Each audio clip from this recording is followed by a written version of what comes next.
The 10th season of Consider This is brought to you in part by From the Top, a national program showcasing the musical talents of young people. From the Top can be heard on KVNO Classical 90.7 each Saturday at 6 p.m.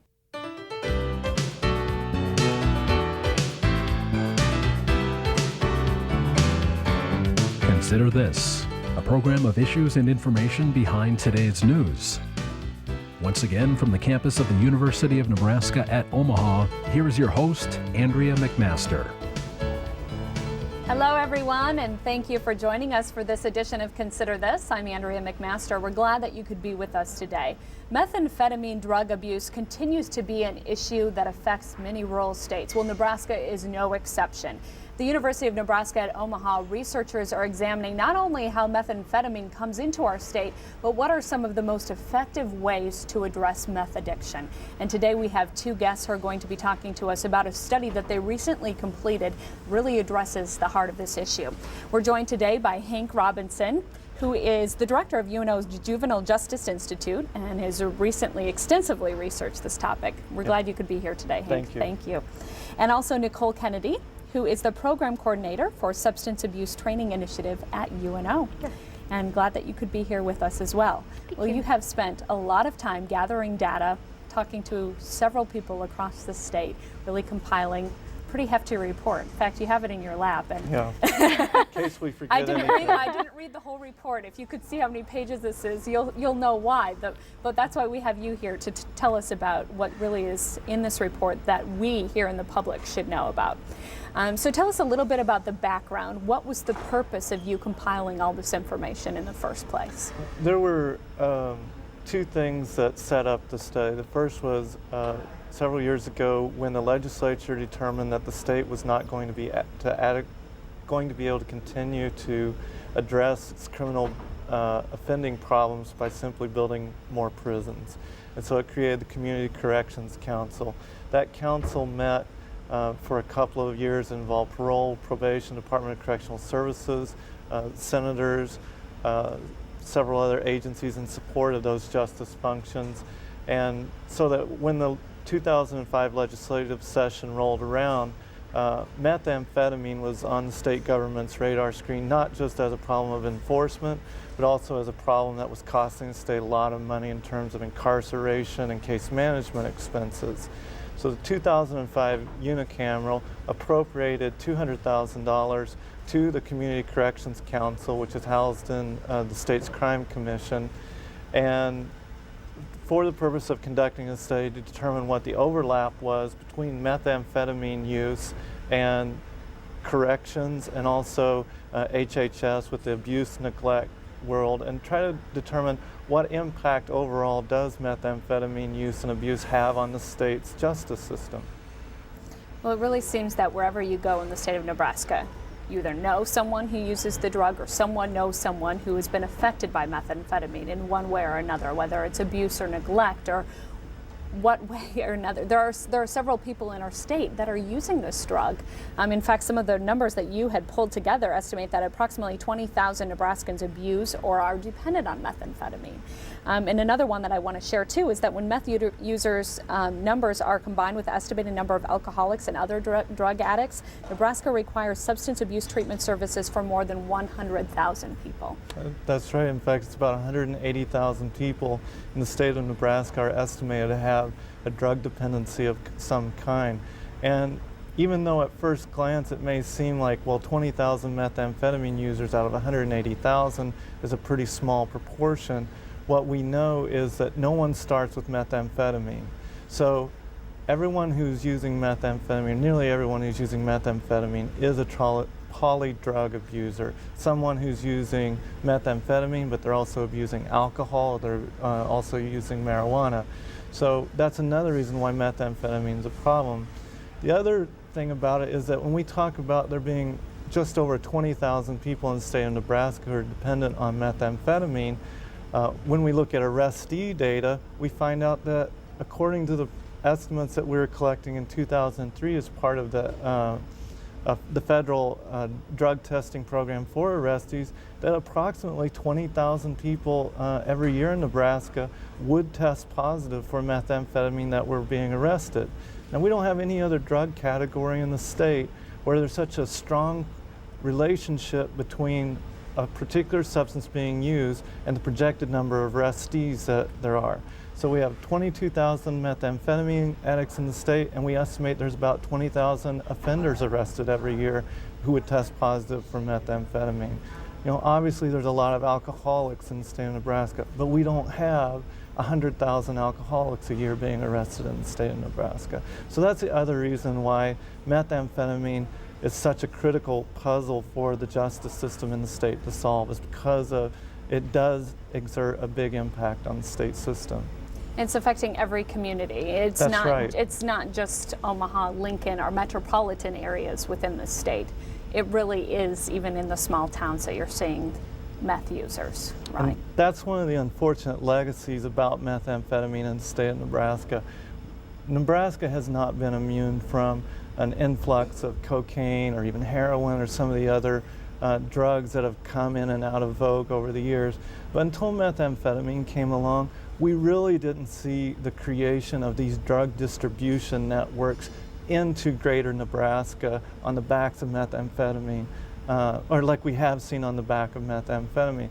Sure, we had cocaine in Omaha, and we had marijuana and cocaine in Lincoln, we had marijuana in outstate Nebraska, and alcoholism, of course, but never did we have drug markets being built up around any of these drugs until methamphetamine. Unfortunately, one of the legacies that methamphetamine has left for us is that even once we do get control of the methamphetamine problem, law enforcement is still left with this new distribution network through which other types of drugs can pass and through which other types of drugs can emerge. So that's one of the hidden legacies of methamphetamine that really didn't come out until we started doing the study and talking to law enforcement, talking to people around the state. Well, I want to get to that point, but first I just want to back up to one thing that you said, that it's really methamphetamine and crime go hand in hand in our communities. And methamphetamine and identity theft, or whatever you want to say, especially those small crimes that they need a lot of energy, meticulous tasks, just working with small things, shredding up papers. They will stay up all night. They will stay up for a couple of days, if that's something that they really want to spend their time on. So just, if you could just give me a couple of different points about how this is affecting our towns, how meth users are affecting the people in our communities. Well, one of the biggest ways that it's affecting our communities directly is that because of the nature of methamphetamine, you stay awake for days on end and then you sleep for days on end. We have a huge amount of children in our rural areas and in our cities that are not being properly cared for. They're being neglect among children is one of the main features that you see in methamphetamine. One of the things that's unique about meth is that it has a pretty equal distribution between men and women that are using, which is unusual. And so because so many more women are using, we have kids that aren't being taken care of. So all of these communities are trying to figure out ways to deal with all of these children that have come into the system because they're neglected and abused. In rural areas, you're seeing people are having to be much more careful about tracking their, fertilizer and that type of thing, because those are things that can be used by in the production of methamphetamine, and petty theft goes up a great deal. So you find a lot of instances where, buildings are being robbed and cars are being stolen because of people are wanting to get their hands on whatever they can get to get the drug. Well, there has been recently in the past year some publicity really just highlighting that the state law enforcement is doing a really good job at cracking down on the meth that's actually manufactured here in our state. And part of that is the help of the new law that keeps the pseudoephedrine behind the counter. You have to show an identification in order to get that, which is one of the main ingredients for making meth. But I-80, Interstate 80, continues to be a major pipeline for the drug. So the drug is still coming into our state, whether it's manufactured here, and that might be lower, but we're still seeing just as much of the drug in our state, from what I understand. Mm-hmm. What we know, what we've traded by eliminating the environmental toxicity of home meth labs around the state and the exposure of children to the production of methamphetamine and the byproducts that are associated with that. What we've traded is meth addicts switching from lower potency or less potent types of methamphetamine or grades of methamphetamine to now that they're not making it, they're using much higher potency methamphetamine that's coming in. So definitely it's been a great victory on the part of the state of Nebraska to be able to cut its lab seizures down to 1/10 of what it was a year earlier. I mean, clearly moving pseudoephedrine behind the counter has had dramatic impact on the homemade production of methamphetamine. That's all good, and there's not a trade-off at all. But what it means is that people have moved from methamphetamine with a relative potency of maybe about 30% to the more potent forms of methamphetamine. It can range anywhere from 70 to 90%. And the implications of that from a treatment standpoint are pretty significant. It's harder to fight, probably, for the addiction standpoint. And you know, the other thing, to get back to these drug networks, what it does is it reinforces the distribution networks throughout the state. I mean, it almost tends to hardwire them and make it more of a commercial enterprise because you can't just do it yourself. Do you know where the meth is actually being manufactured that's coming into our state? Yeah, right now the vast majority of the methamphetamine, in fact this has been true even when we had a number of clandestine labs around the state, it's always been somewhere between, it's always been at least 70%, 60 to 70% of the methamphetamine in Nebraska has come from Central California, Mexico drug cartels or Mexican drug cartels that have had production facilities set up in remote areas of New Mexico, Arizona, through there. But now the estimates are that with the ability to produce methamphetamine in your kitchen having been suppressed so successfully, that probably about 95, maybe even higher percent of the methamphetamine that's coming in to Nebraska ultimately was manufactured either in Central and South California or along those border states or in Mexico proper. Okay. Well, I don't know, Hank and Nicole, if you could address this or not, but before we get into some of the best and most effective ways to really help and treat meth addicts, I wanted you to talk a little bit about why you think people start using meth in the first place. I know that really wasn't really featuring your study, but I mean, I know that there's a number of reasons, and I know it's a highly addictive drug. The first, one of the things that question is good at getting to is how does people end up being a meth addict and being a problem for themselves, their family, and the rest of society.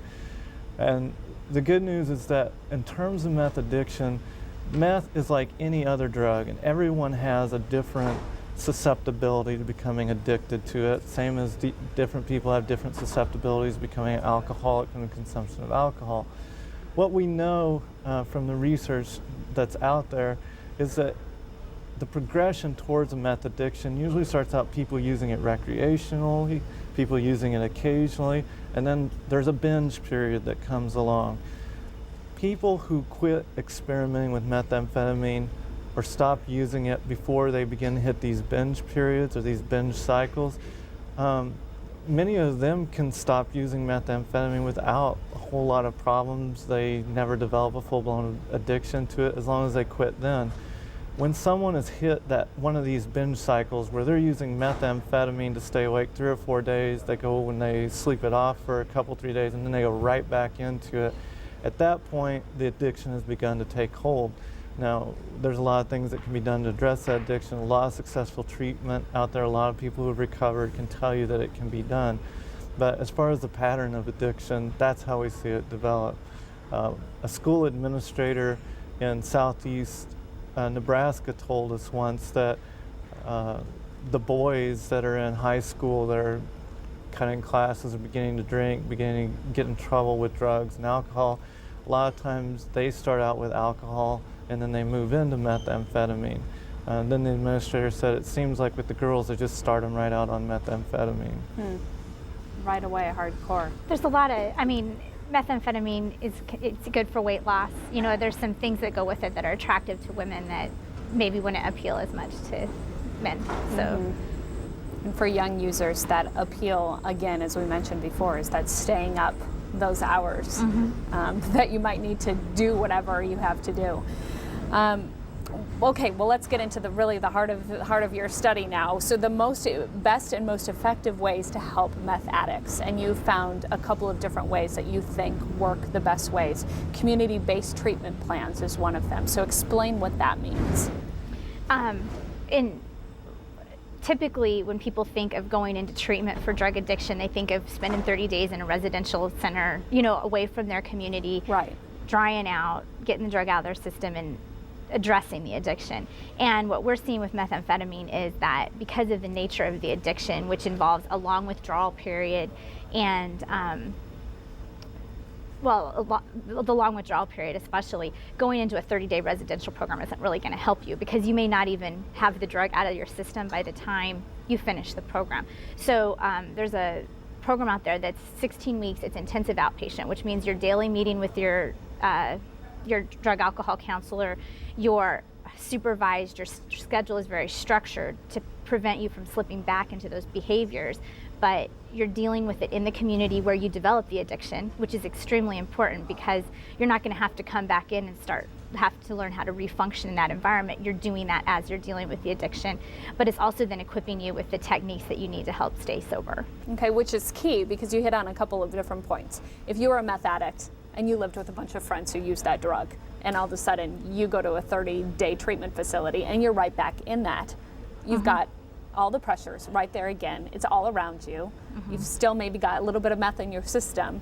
And so getting right back into that, you've got the same friends, you've got the same family member, the relationships are still there. So that's a huge part of it too, is really transforming your life in every single area. And transforming it in the environment that you're going to be living in while you're, once you quote unquote leave treatment. You're still, you're going to have to deal with people, and you're going to have to deal with those people that you already have had relationships with. So. Okay. The other reason why community-based treatment is so important is that all of us over the years have heard people say things like alcoholism is a lifelong disease, or addiction is a lifelong disease that you have to deal with.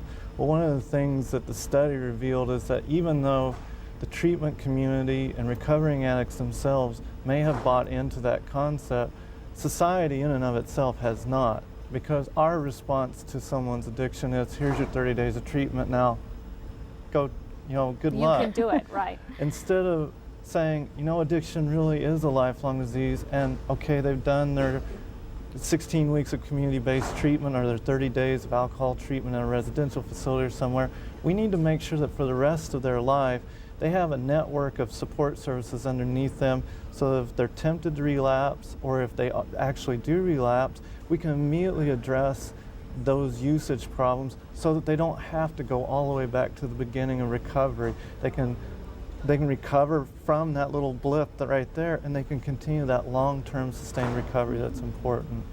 And that's why it's just not realistic in the state of Nebraska to look at residential treatment as being the cure-all, or even making having a substantial impact on methamphetamine addiction.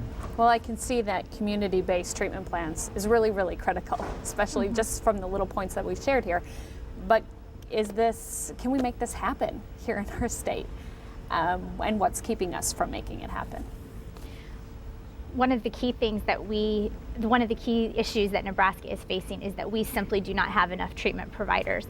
For every 1,500 addicts in our state, so this would be people who are either dependent or abusing alcohol, narcotics, methamphetamine, for every 1,500 of those, we only have 31 treatment providers. In best case scenario, we actually think those are the people that are licensed to provide drug and alcohol treatment, psychiatric care, and those type of things. So we simply just do not have the manpower necessary to effectively treat substance abuse problems in this state. Especially if you consider that that counselor should meet with that meth addict every day and talking about during those 16 weeks. Absolutely. Yeah.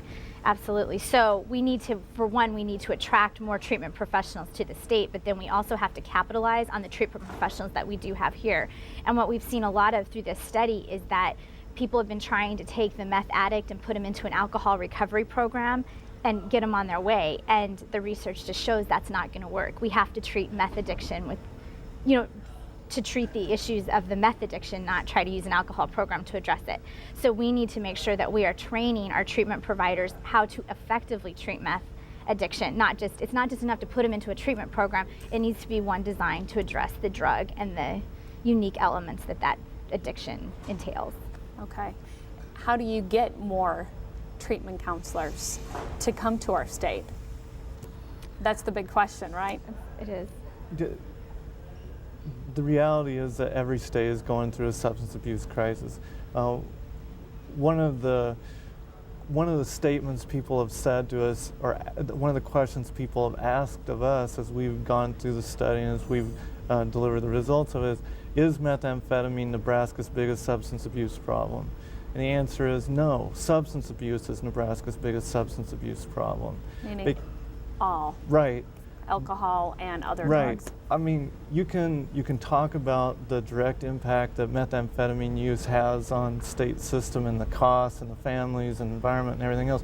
But the bottom line is, until we as a state get a handle on substance abuse overall, we can't keep people from falling into that trap and progressing to drugs like methamphetamine or the next drug that's going to come along like methamphetamine. So all the other states are facing similar dilemmas.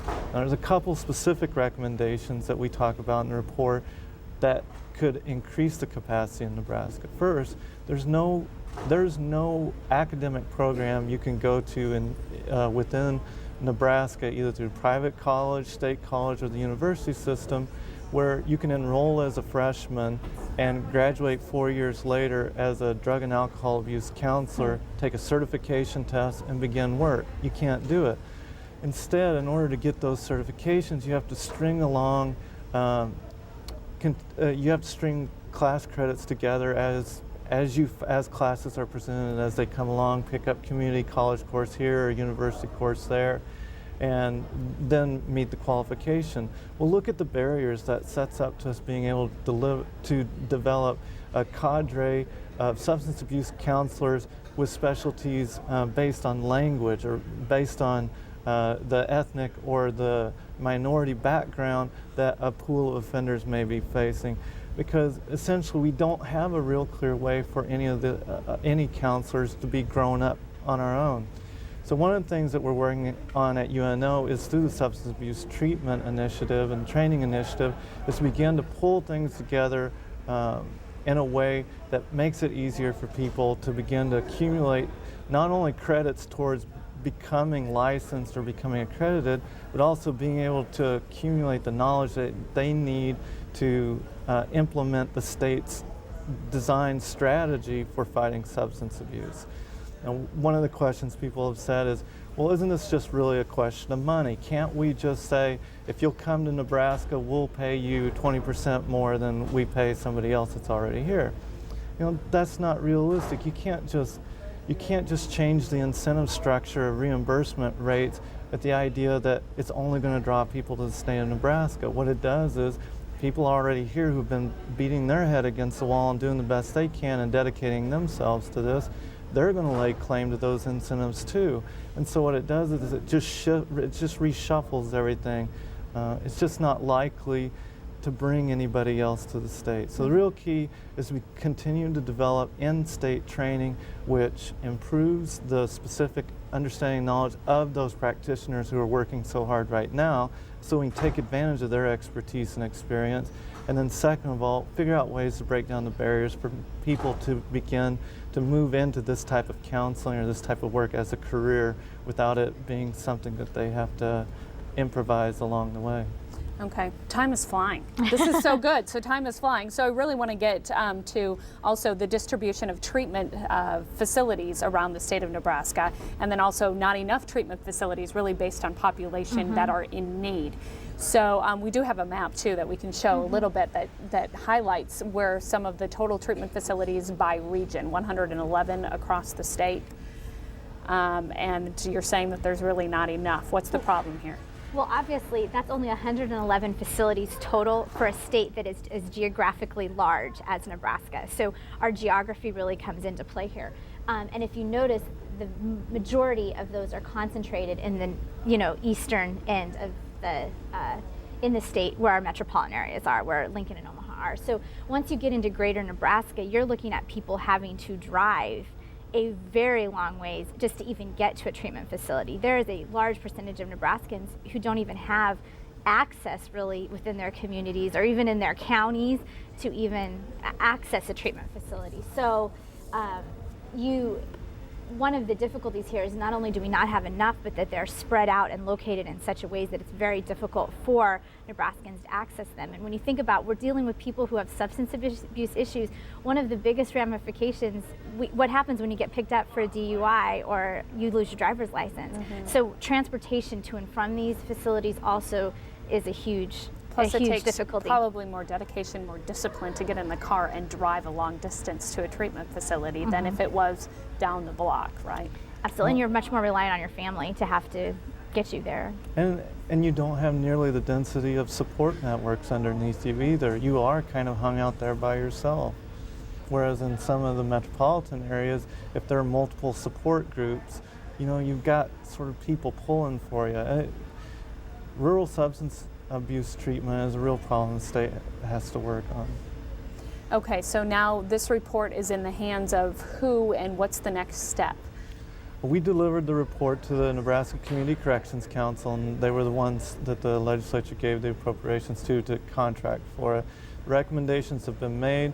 As a result of the interim report that was turned in last December, the Community Corrections Council went to the unicameral and said, let's get started on the recommendations from the Met Treatment Report. Let's get some money flowing towards these recommendations that we know is going to have an immediate impact on substance abuse. And as a result of that, just under $9 million, the legislature appropriated just under $9 million for different types of programs to be set up around the state related to day reporting centers, drug court supports, and a number of different things, so that the justice system is doing everything it can to go ahead and change the way it addresses substance abuse treatment. Okay, and you at home can look at this report as well. It is online on the Crime Commission's website, and that web address is www.ncc.state.ne.us. Next week on Consider This, we are going to continue the methamphetamine topic. We're going to be talking about a vaccine that addresses meth addiction. Please join us next week also for Consider This. Thanks for joining us.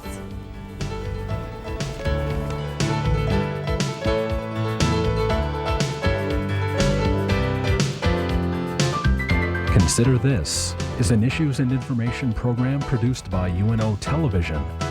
More information and program archives can be found at unotv.unomaha.edu.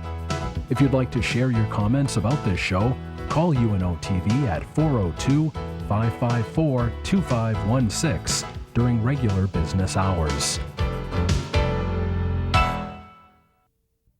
The 10th season of Consider This is brought to you in part by From the Top, a national program showcasing the musical talents of young people. From the Top can be heard on KVNO Classical 90.7 each Saturday at 6 p.m.